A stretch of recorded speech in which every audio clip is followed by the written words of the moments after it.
खुद से जीतने वालों को मेरा सलाम। चाहे वो कॉम्पिटिटिव एग्जाम हो या किसी नए प्रोजेक्ट को शुरू करना या फिर जिम जाकर वजन कम करना, आपको पता है हम किसी भी काम को करने में सबसे बड़ी गलती क्या करते हैं? ओशो की कहानी से समझते हैं। जापान में एक सामुराई तलवारबाजी के लिए प्रसिद्ध था। आसपास के गांव नगरों में उसका कोई मुकाबला नहीं था। एक बार सामुराई ने नगर की सबसे बड़ी प्रतियोगिता जीती और देर रात घर लौटा। जब सामुराई बिस्तर पर लेटने लगा तो देखा कि एक बड़ा सा सफेद चूहा जमीन पर बैठा है। सामुराई ने चूहे को भगाने की कोशिश की, लेकिन चूहा वहीं बैठा रहा। सामुराई ने झल्लाकर पास में रखी अभ्यास करने वाली लकड़ी की तलवार उठाई और उससे चूहे को भगाने लगा। सामुराई ने 3-4 बार तलवार हिलाई, लेकिन चूहा भागने की बजाय सामुराई की तरफ देखता रहा। अब सब्र की सीमा टूट रही थी। सामुराई ने सोचा कि बड़े बड़े लोग मेरे नाम से भाग खड़े होते हैं और ये चूहा। सामुराई ने क्रोध में आकर चूहे को मारने के लिए जोर से वार किया, लेकिन चूहा जरा सा हट गया और लकड़ी की तलवार के 2 टुकड़े हो गए। तलवार टूटी तो सामुराई थोड़ा घबरा गया।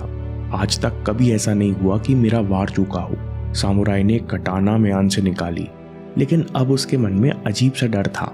उसने 2 मिनट चूहे को देखा, फिर हिम्मत की और पूरी ताकत लगाकर कटाना चलाई। चूहा फिर से हटा, कटाना जमीन से टकराई और इसके भी 2 टुकड़े हो गए। अब सामुराई को लगने लगा कि ये कोई साधारण चूहा नहीं है। वो उसी रात चुपचाप शिकारी दोस्त के पास गया। उसने तलवार टूटने की सारी बात बताई। शिकारी ने कहा, जंगल में ऐसे कई किस्से सुनने मिलते हैं जहां दुश्मन शक्तियां जानवर का रूप ले लेती हैं। मैं कल सुबह चलकर देखूंगा, आज तुम यहीं विश्राम करो। शिकारी दोस्त सामुराई के घर आया। उसने कटाना के टुकड़े टुकड़े देखे तो वो घबरा गया। चूहे को भगाने की कोशिश की, लेकिन वो भी असफल रहा। अब तो ये बात आग की तरह पूरे गांव में फैल गई। लोगों को चर्चा करने का नया विषय मिल गया। बातों ही बातों में पता लगा कि जिस घर में सामुराई रहता है, पहले उस घर में एक सेठ को मारा गया था। जरूर इस घर में खजाना गड़ा है और जरूर इस चूहे में उसी सेठ का साया है जो अपने खजाने को बचा रहा है। इसके बाद सपेरा और अन्य लोग आए, लेकिन चूहे को पकड़ नहीं पाए। सामुराई ने ऐलान किया कि जो चूहे को पकड़ लेगा मैं उसे इनाम दूंगा। इनाम की बात सुनकर वहां एक व्यापारी आया और बोला, मैं कल एक खास इंसान को लेकर आऊंगा, आपका काम हो जाएगा। अगले दिन व्यापारी एक आदमी को लेकर आया। वेशभूषा से ये नया आदमी साधारण दिख रहा था। गली के बाहर बहुत लोगों ने समझाया कि अगर जान प्यारी हो तो वापस लौट जाओ, यहाँ एक जादुई चूहा है। लेकिन वे दोनों घर के अंदर गए और 5 मिनट में चूहे को मार लाए। उनके बाहर आते ही लोग हैरान होकर सवाल पूछने लगे, तुमने ये कैसे किया? क्या तुम्हें डर नहीं लगा? क्या तुम जादू जानते हो? व्यापारी ने कहा, चूहा मेरे दोस्त ने पकड़ा और ये कोई जादूगर नहीं है, बल्कि पास के गांव में रहने वाला एक किसान है। दरअसल ये बचपन से ही बहरा है, इसलिए इस पर किसी की कहानियों और भ्रम का असर नहीं हुआ। लोग बातें करते रह गए और ये काम करके चला गया। दोस्तों, इस कहानी से बहुत सारे लेसन हैं, एक एक करके देखते हैं। पहला, प्रॉब्लम वो बनाते हैं जिन्हें कुछ करना नहीं होता।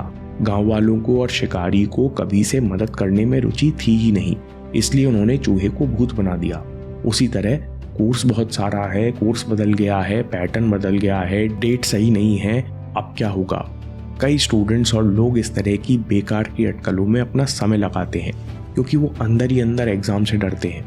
अगर 2 मिनट सोचा जाए तो कोर्स सबके लिए बदला है। इस बात को भूत मत बनाओ, अपनी स्ट्रैटेजी में बदलाव करो और काम शुरू करो। जब आप कॉम्पिटिटिव एग्जाम की तैयारी करते हो तो खुद अपनी अनियमितता और डाउट्स देखकर आपको समझ आता है कि सच में कंसिस्टेंटली एग्जाम की तैयारी करने वाले बहुत कम लोग हैं। ऐसे लोग बहुत कम हैं जो सच में खुद पर विश्वास करते हैं, जो बिना डिस्टर्ब हुए हर दिन अपनी क्षमता के 100% पर खेलने का मादा रखते हैं। इसलिए कभी भी पब्लिक के परसेप्शन पर यानी भीड़ की बातों पर भरोसा मत करो, क्योंकि भीड़ प्रॉब्लम को बड़ी करती है, उसे सॉल्व नहीं करती। लेकिन ऐसा क्यों है कि लोग प्रॉब्लम सॉल्व नहीं करना चाहते? इसका जवाब दूसरे लेसन में है। आप जितना खुद पर शक करते हो वो समस्या उतनी बड़ी लगती है। ओशो कहते हैं कि सामुराई तभी हार गया था जब उसने कटाना निकाली। जब कोई चूहे को मारने के लिए असली तलवार लेकर आता है तो उसकी हार निश्चित है। उसे खुद पर विश्वास नहीं है। उसने अविश्वास के कारण छोटी सी समस्या को खुद से बड़ा बना लिया है। ओशो ने कहानी क्यों सुनाई? क्योंकि ये बात अध्यात्म में भी सच है।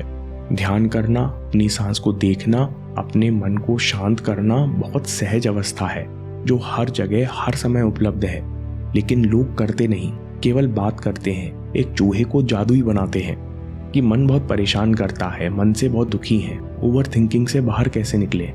हम लोगों ने भी मन को भूत बना लिया है क्योंकि हम इसे शांत नहीं करना चाहते, थोड़ा थोड़ा मजा लेना चाहते हैं।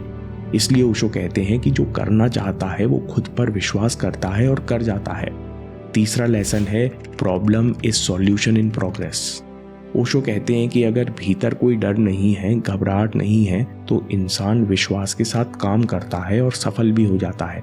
अपनी कल्पना में भी प्रॉब्लम को कठिन मत बनाओ। अगर आपको लगता है कि एग्जाम बहुत कठिन है तो आप कभी पूरे एफर्ट्स नहीं लगा पाओगे, बीच बीच में डाउट आता रहेगा। अपने ऊपर विश्वास कैसे पैदा करते हैं, उस डाउटलेस स्टेट को कैसे पाते हैं जहां पर आपको यकीन हो कि लक्ष्य और मैं एक हैं। विजुअलाइजेशन पर करीबन 3-4 वीडियोस हैं, सब एक एक करके देखिए और विजुअलाइजेशन के अभ्यास को अपने दैनिक जीवन का हिस्सा बना लीजिए। आपके समय से कोई वीडियो, कोई ऐप, कोई न्यूज़ कीमती नहीं है। मैं काम के किस्से लाता रहूंगा। हम जीतेंगे।